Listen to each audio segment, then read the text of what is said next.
Good morning. Good morning. Good morning. Happy Sunday. Wow.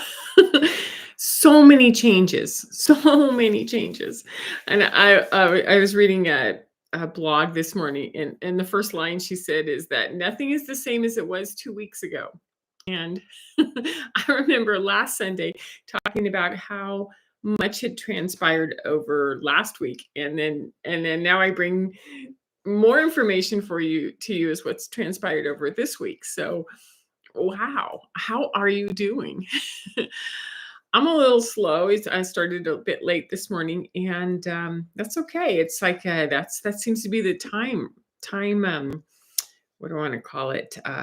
Way of navigating through time right now. That's what I would say. Okay. All right. So it's been a transformational work week. We've been doing a lot of work on ourselves, on our environment. We've been watching, noticing, responding, moving through, hopefully without a lot of reaction on the things that have been happening with us. So, let's go through it. I've got my list in front of me. Last Sunday, the president communicated that he will not be running for re-election, and the world changed. The world went chunk. So we have the two candidates who are looking at the election sort of moving pieces now, right?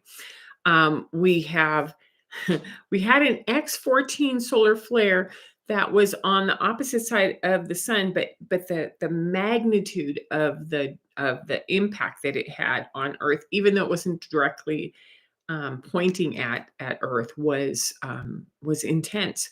And so we were doing mid-level C class, and what I'm going to say is an average of 2 to 4 M classes, boom, boom, boom, over and over all week long. So it was high C or low or mid M, but those M's from like Wednesday, Thursday, Friday, Saturday, today are just boom, boom, boom, boom, boom.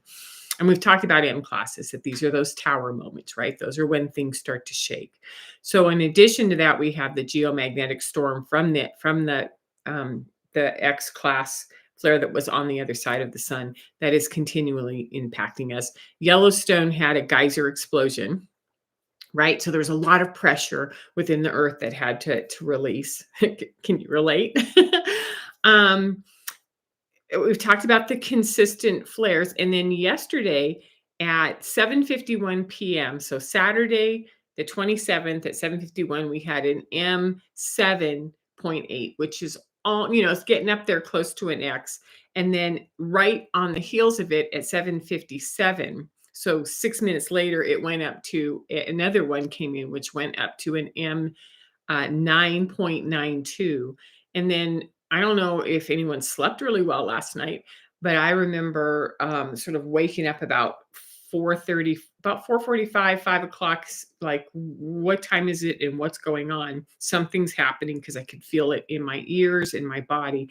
And we had an M7.7. So these M's are getting more intense. They're trying to get our attention. Are they getting our attention? They're getting my attention. How are you? What are you experiencing, right? Okay, so let's just go through some of the symptoms that are still up and increasing, right? We've got fatigue. There's a listlessness.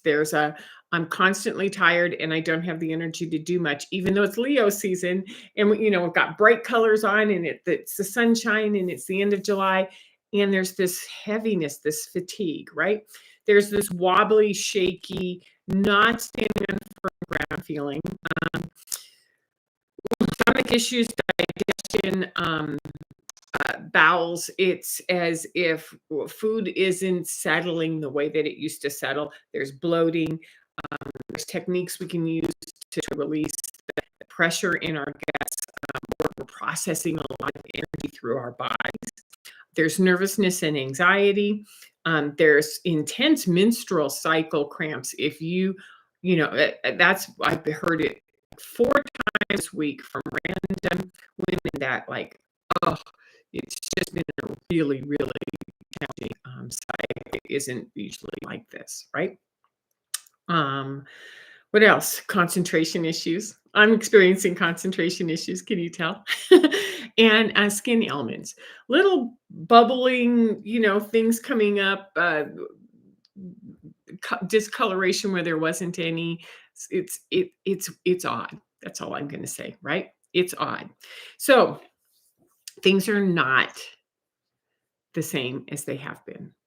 They are not the same. They're changing and they're changing rapidly. So we're seeing it, we're sensing it, we're feeling it, we're participating in it day to day during each waking moment of our life. Like it's the same out there and yet it's not.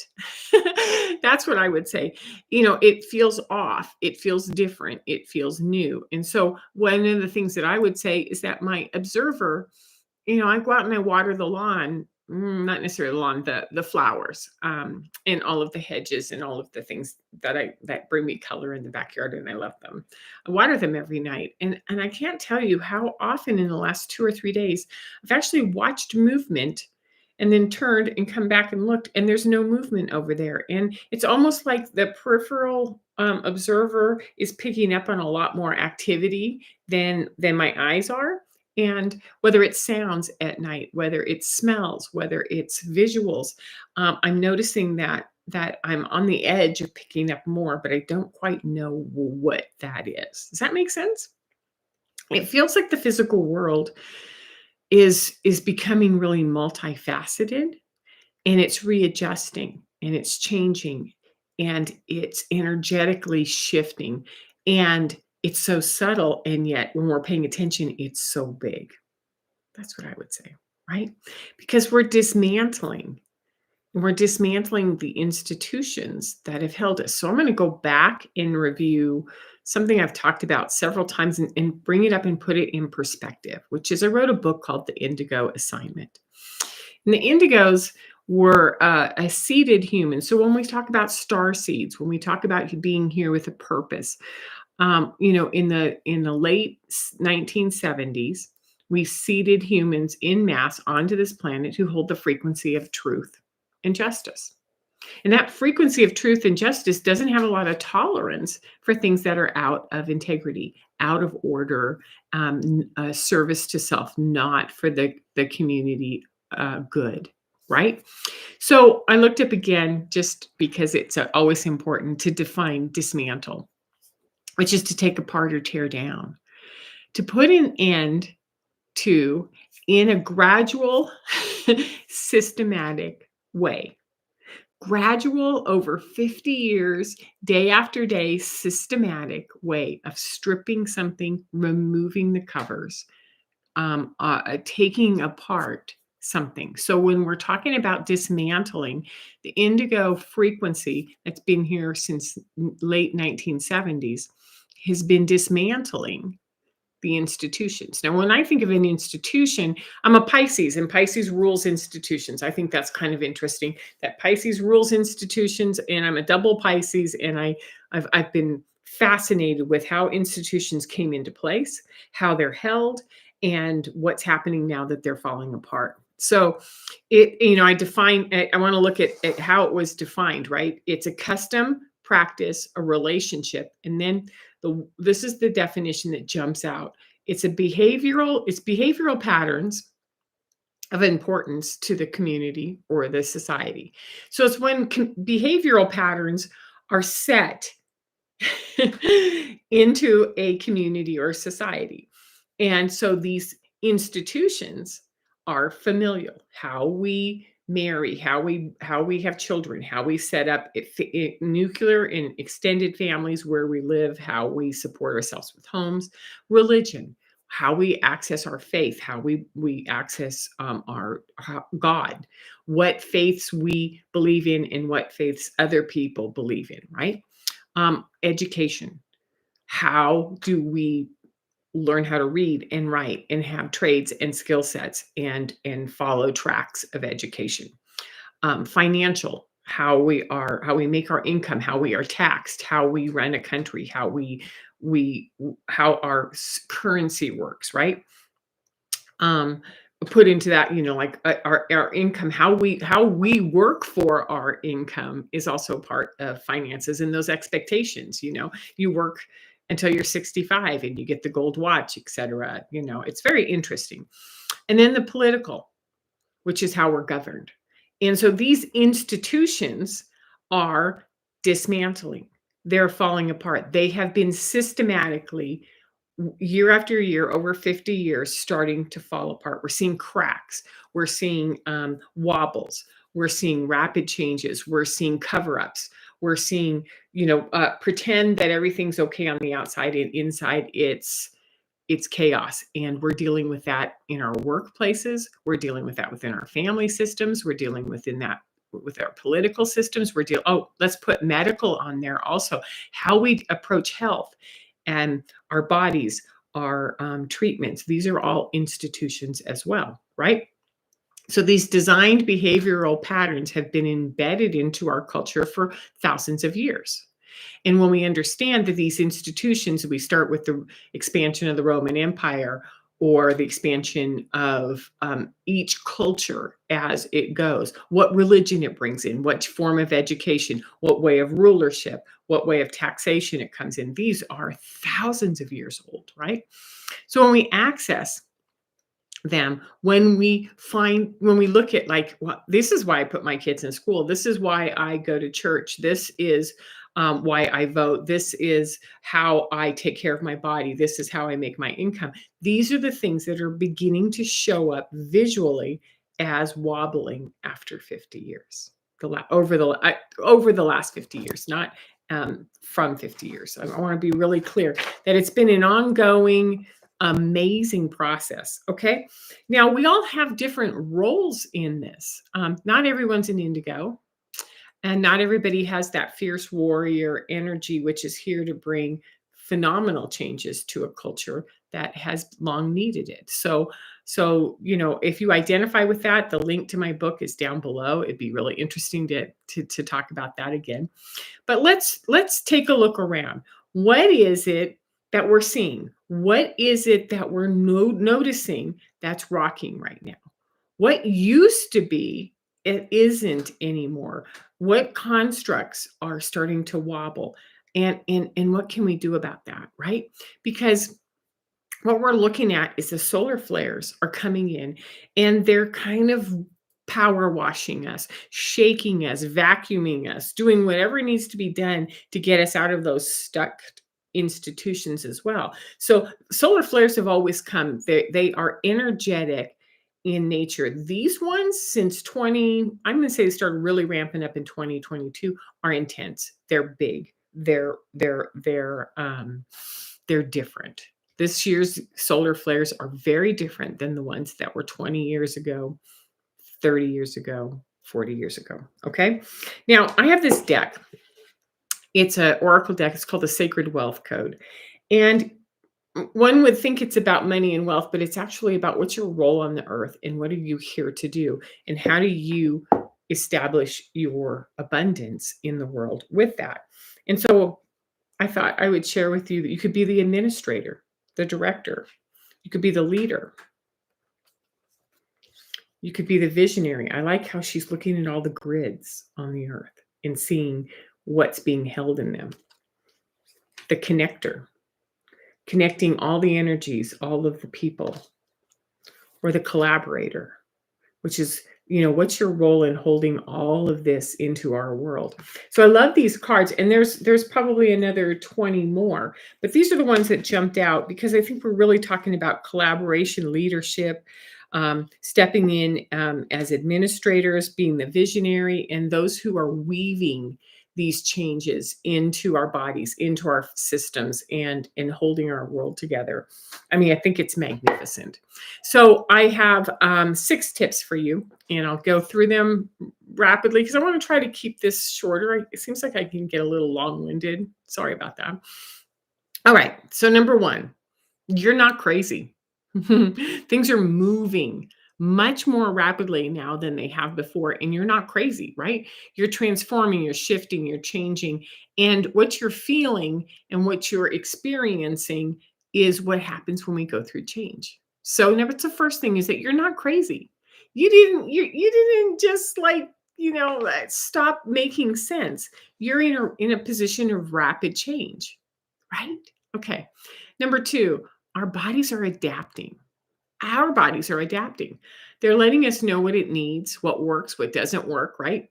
And as we're transforming and morphing and changing, it's going to say, I don't want this food anymore. I don't want this person in my life. I don't want to get up at this time and go to this job. But our bodies are morphing and adapting to all of these changes. So we want to follow, what does my body need right now? Right? Number 3, what we bought into, what we hold dear, is now under review. And those kind of reviews are a little interesting because they are, um, whether it's jobs, marriages, locations where you live, the house you live in, the goals you set, the financial plans that you had, they're all under review because we get to adjust and shift them. We get to adapt them to what we are now experiencing and where we're going because we have a deeper sense of, even through this chaos, that what we started to do, what we were planning on doing, is no longer working for us, right? So, whether it's, well, I guess the hardest part to talk about is that if you're in an unstable relationship, whether it's a marriage, whether it's a work relationship, whether it's a friendship, whether it's a payments relationship with you in a car, you in a house, if it's not stable, it isn't going to survive. It isn't going to survive as all of us are changing, because what we need is, we need to be connected and we need to collaborate.